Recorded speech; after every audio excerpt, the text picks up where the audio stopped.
Before we begin, I would like to invite our listeners to a series of workshops starting in January and going through April designed to enhance your healing practice, learn effective self-healing techniques, and teach you how to do Akashic dowsing for yourself. We're calling it the Winter Workshop Extravaganza, and the only thing we're missing is you. Each workshop will be conducted via Zoom, and all participants will receive specially designed workshop materials, live instruction, and plenty of time for individual practice and feedback. Please visit vitalbioenergetics.com and click on the Workshops tab for our list of available workshops.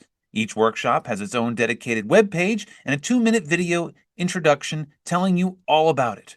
I can't wait to see you there. And now for today's podcast. Welcome to High Vibes with your host, Bill G. At High Vibes, we're looking into what it means to be a fourth-dimensional being in an ever-changing world. We hope that by listening to our podcast, you can feel a greater sense of peace and connection as we collectively raise our energetic vibration to the next level. And now for today's podcast.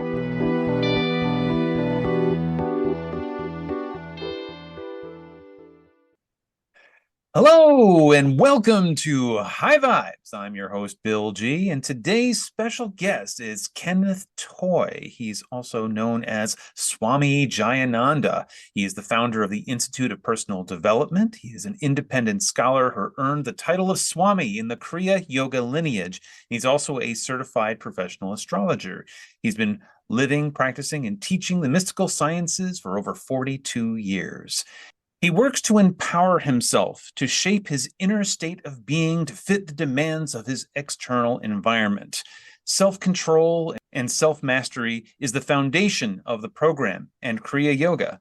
And as a Kriya Yoga Swami, he took a vow to truth and the responsibility to develop his own system for attaining enlightenment. Ken, welcome to the show. Well, welcome. Thank you. So, Ken, I'm very fascinated by your story because, first of all, I am a huge fan of Paramahansa Yogananda and the autobiography of a yogi, and even the Self-Realization Fellowship. In fact, my wife is a Kriyaban with the Self-Actualization Fellowship.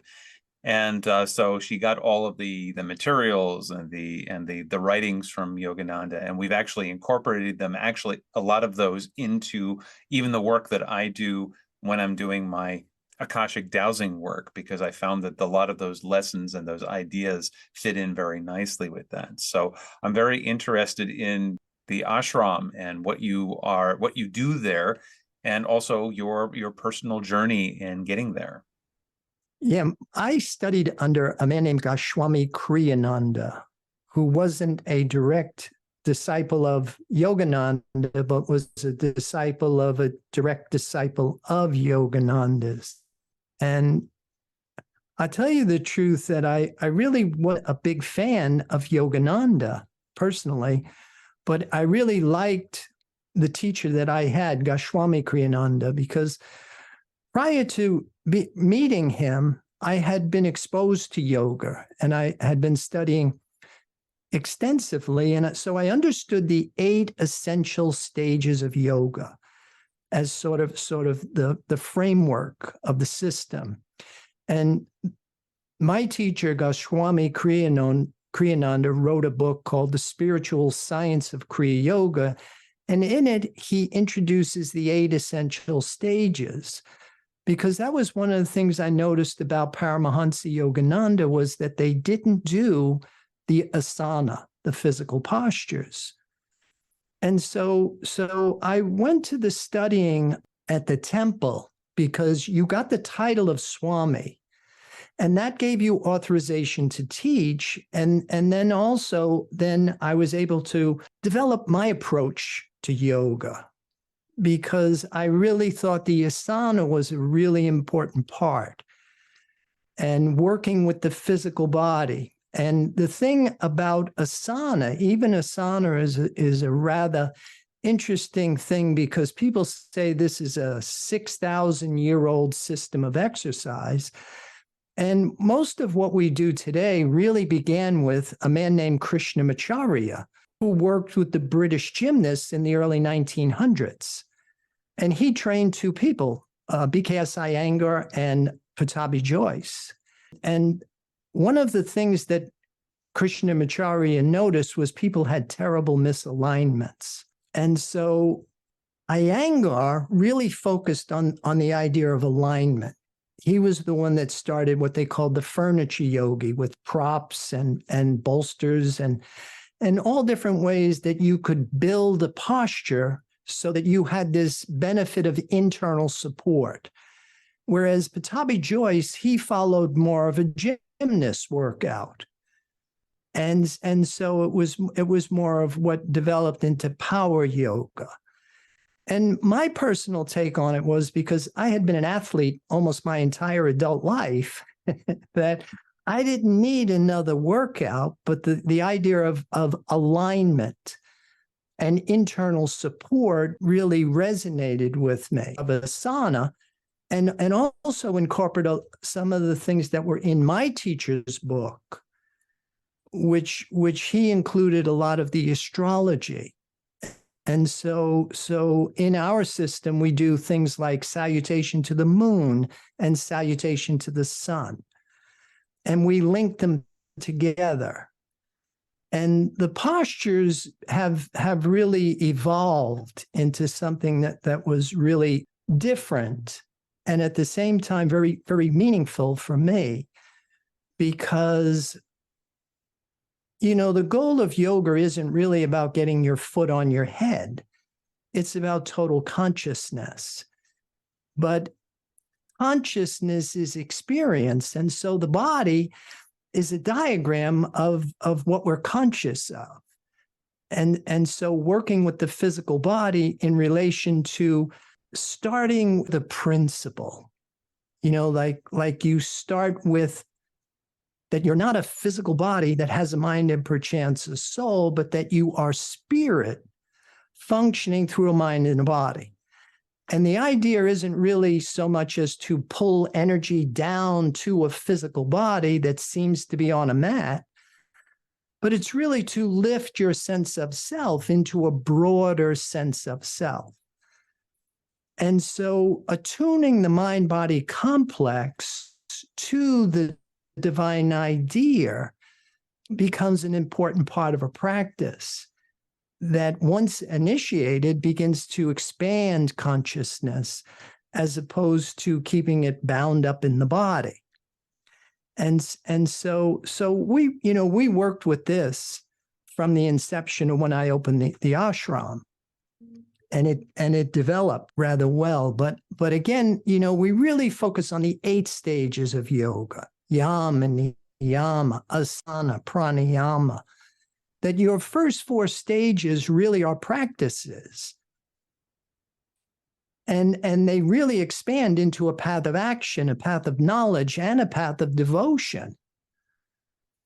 But your last 4 stages of yoga, those really are process, where we go from unconscious awareness to self-conscious awareness to superconscious awareness.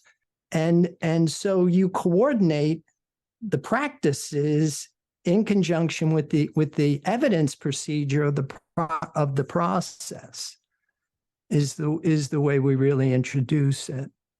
Fascinating, because one of my favorite yoga practices is or Ashtanga Yeah. yoga. Ashtanga, yeah.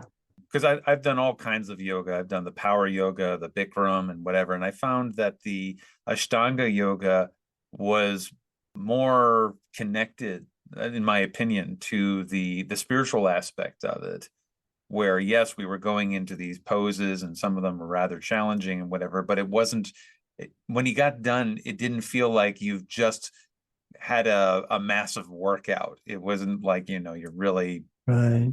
getting it wasn't a cardio workout or anything like that. There was a really nice flow to it, as opposed to other yoga forms that I've taken. And it sounds like what you're describing here is more along that line, where it's more of a meditative practice rather than a means of getting fit and fitting into these impossible poses. Right. Yeah, internal support is the major theme of everything that we do. Physically, you want to get your bones to support you internally. Because when the bones support you internally, then the energy moves through the physical body the way it's designed to. When bones don't support you internally, then there's all of this compensation. Muscles compensate for bones' inability to support, and the muscles pull the bones out of alignment, which creates constriction and the restriction of the flow of energy through the body. But like I say, the body isn't the goal, but the idea of being faithful and orderly with the objects of sense make you receptive to the deeper things of the divine creative principle. And so even say, for example, the term meditation, which is a relatively common term, people meditate. But for me, by definition, meditation is the 7th stage of yoga. It's the 8th stage of Buddhism, which means there's preparatory work that must be in place before one actually meditates in the true mystical sense of the word. Because there are shifts in consciousness and degrees of awareness that accompany this, the statement. The Kriya Bond program through the Self-Realization Fellowship has a program where it's in 3 parts. And the first part is preparation for meditation. It's like you're not actually doing the meditation. You are reading the materials. The materials come every week and you read them. And then there's also some recorded stuff, and there's practice involved, and there's breath work involved, but you're not meditating. You're in preparation for meditation, and you don't actually get to the meditation part of it until you're like in level 3. So I'm guessing that you're not part of the Self-Realization Fellowship. No, I'm not. In fact, I don't know anything at all about them other than I know my wife, she has gone through that. And, there were things about it that she likes, and there's things about it that she thought were lacking. But I can't speak for her.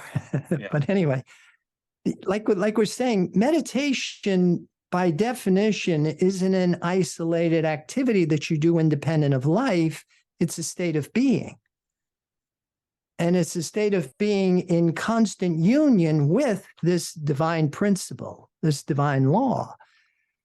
And that's why I really like when like the way that we break down yoga, because you start with yama, the abstentions, non-injury, non-lying, non-stealing, non-greed, non-sensuality. You need a value system that's in accordance with universal order. And so if you don't have these characteristics that are in accordance with, moral law, then, what we used to say is bad habits set up limitation. Doesn't matter what you do, right? I mean, if you're play a musical instrument, if you're involved in athletics, in business, if you have a bad habit, you usually don't advance beyond the limits of that habit until you correct it. And living is the same thing. If we don't think right, and then of course it's like, well, what is that thinking right? Well, in the model that we teach is you have to put what you genuinely need in its position of importance in your value system. The idea of put God first is an essential component, and if you are addicted to an unnecessary dependency, that creates a failure force. And you really can't get beyond the limits of that. And if you don't breathe right, the mechanics of your breath are critical. breathing oftentimes in and out the nose, that pranayama is a complete science in and of itself. How you can learn to use breath patterns to control energy levels. You use your breath to control your rate of thought. And then, of course, you have to learn how to, quote unquote, think right, which really eventually will translate into stop thinking and start knowing. When you mentioned the bad habits actually have a prominent place on one of my dowsing charts. And the purpose of the chart is to try and show you what bad habit are you exhibiting that is preventing you from seeing what you need to be doing in the present moment. So it incorporates not just the bad habits, but also putting it into a context of your present now moment. And I have found that particular chart is probably the most powerful chart that we've developed by incorporating that into it. Now, before the show, we talked a little bit about a healing journey that you were on. Now, you founded the ashram. You founded it in 1994, but recently, over the last 10 years or so, you had your physical vessel was kind of starting to break down. So, and then you managed to find a way to get yourself back. So I think the story is quite fascinating, how you were practicing Kriya Yoga all of this time, and the astrology and everything that you did within the ashram. And you would assume that someone who is practicing this all the time is going to be healthy and vibrant their entire lifetime, and they would get to leave at the time of their choosing and all that stuff. But that wasn't what was happening. And then so you had to find another way. So that was a very fascinating story for me. Yeah, that was when I found Christian Science and Mary Baker Eddy's book, Science and Health with Key to the Scripture. And it helped me a tremendous amount, because like I said, I thought I could have wrote her book because I was educated in how to talk spirituality. I mean, everything she was writing about, I could talk about, but the major difference between the two is she was demonstrating a law. She was proving the presence of the divine truth. And I was instructed to talk about it or just believe in it. And a lot of the information that I got from her book, that, like I said, I didn't throw the baby out with the bathwater. I didn't have to take what I was doing and scrap it and then start becoming a Christian Scientist, because that was another thing I noticed was her discovery. What people are calling Christian Science today seems to be a rather radical departure from what she was doing. And so I saw, an opportunity here where I may be able to incorporate some of the things that I brought to the table with the Kriya Yoga practice that I had in place, and then incorporate, the wisdom that she also understood. Yeah, I started to integrate her wisdom, because I was doing everything mentally. I was working with what now I understand to be the mind that can't bring forth the divine image. And the idea of now graduating from thinking with your 5 material senses and starting to think with your 7 spiritual senses. And the way that I understood it, because you have to come out of 3 modes of mortal thinking before you can graduate to thinking with divine mind. And like I said, I use the astrology, that the modes of thinking are actually found in the mutable signs: Gemini, Virgo, Sagittarius, and Pisces. And so you've got the lower mind of instinct, appetite, preservation, and survival. You've got the mid mind, which is human intelligence. And then you've got the higher mind, which is really the collective consciousness or the cosmic mind. And then you have divine mind, which is Pisces. And so again, you enlist strategies. You start with skillful use of thought, skillful use of breath. You are incorporating skillful use of food, skillful use of exercise. And in the practice, what starts to happen is that you develop this union with the divine. You train your mind to look for what is really necessary, which is your number one need, spirit, the invisible, intangible omnipresence. And you try and internalize that in your physical body as the symbol you use to validate your physical body, which is kind of an interesting thing because we do something very different in our Western socialization. And I remember being a kid and somebody was drinking coffee and I said, let me try that. And I took a sip and I thought, ooh. And they said, well, you have to acquire a taste for it. And then I remember the same thing happened with Scotch whiskey. Somebody had some and I took a sip and I said, ooh, and they said, you have to acquire a taste for it. And I did the same thing with cigarette, and I remember, ooh, and they said, you have to acquire a taste for it. And so when I was teaching yoga and people would come and I would say, you have to become dependent upon your next breath. And they go, boring. And I would say, well, you have to acquire a taste for it. And until you can internalize, breath as your, and breath isn't number one. If you only go as far as breath, you don't go far enough. It must be spirit.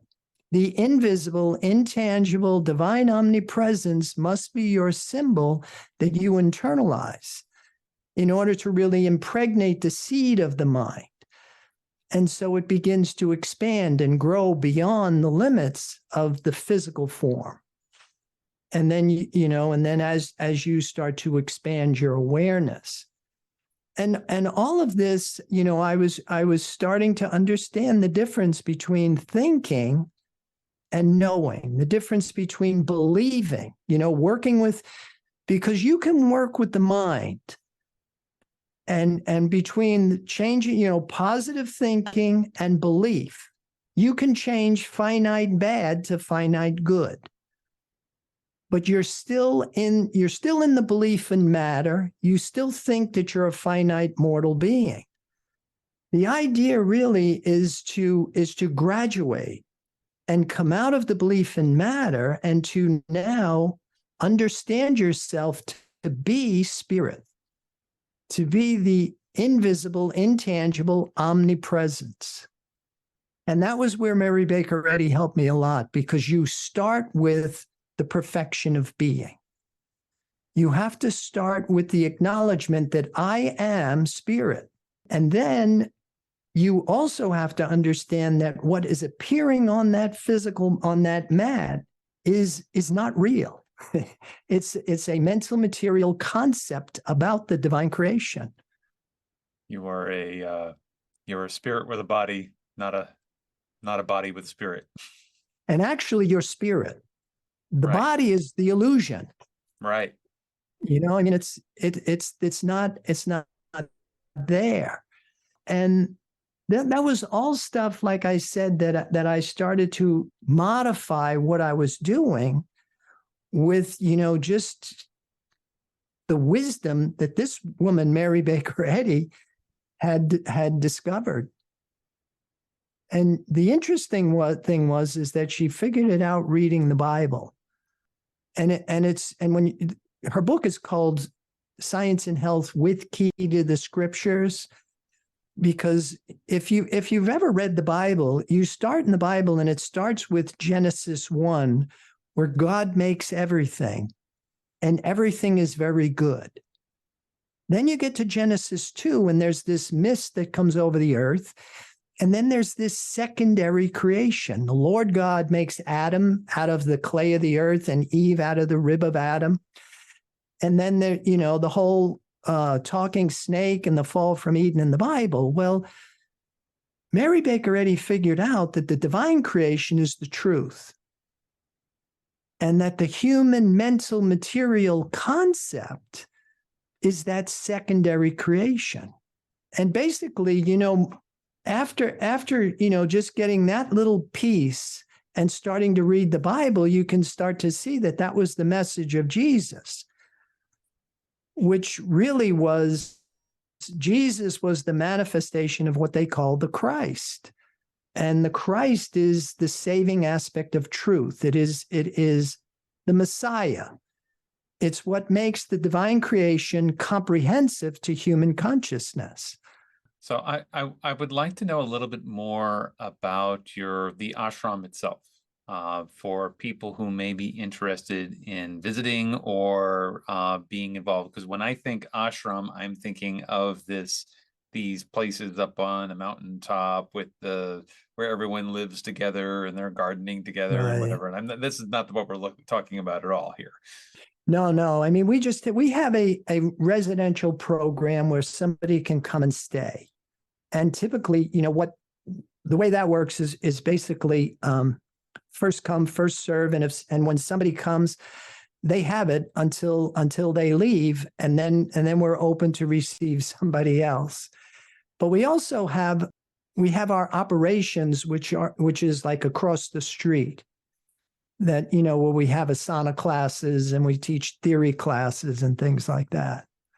And then we have online stuff that we do, for anybody. And you also have a radio program. Yeah. My wife and I, we've been teaching ourselves divine science on this radio show primarily. Where can somebody listen to this? Oh, from the website. If there's a link on the website, it's on Blog Talk Radio. Yeah, we've been doing it since I want to say around 2014. Oh wow. We started doing it. Yeah, there's on our website, if you can find the radio catalog page, we have like 400 and something shows on that, if anybody's interested. Wow. I've got a ways to go for High Vibe. This is we're in the 70s now, so we're moving along, but we got a while to go. Yeah. Okay, so if somebody wants to learn more about the ashram or want to learn more about you, where can they find more information about you? Well, our website is www.ipdtransform.com. The phone number is 603-929-0303. And you have regular programs at the ashram itself. Yeah, we have classes in asana. We do mantra on Sunday evenings. We chant the Isha Upanishad. We also have classes in what we call Kriya Yoga Theory 1, where you basically go over the 8 essential stages. And then Kriya Yoga Theory 2 is more of a interactive forum where we have a practice. One of the things that we use is a labyrinth. Are you familiar with the 7-circuit labyrinth? Absolutely. Well, we have designed a system for it that it's actually corresponds with the 6th stage of yoga, an exercise in concentration. That when you're in the labyrinth, you're in a path which is represented by a chakra. And the direction that you're going in the path will reference you to the terminal of that chakra. So if you're going sun-wise, it's the masculine terminal. If you're going moon-wise, it's the feminine terminal. And then it's represented by a zodiacal sign. And so it gives you a way of that we work with it. It's founded on the 2-part Greek philosophy, know thyself and nothing in excess. Yeah. Thank you, Ken, very much for taking the time. Oh, yeah. Well, thanks for having me. And thank you, everyone, for listening. And be well. And we will see you next time. Thank you. Thank you for listening. For more information about Bill and Nina G, please go to www.vitalbioenergetics.com. See you next time.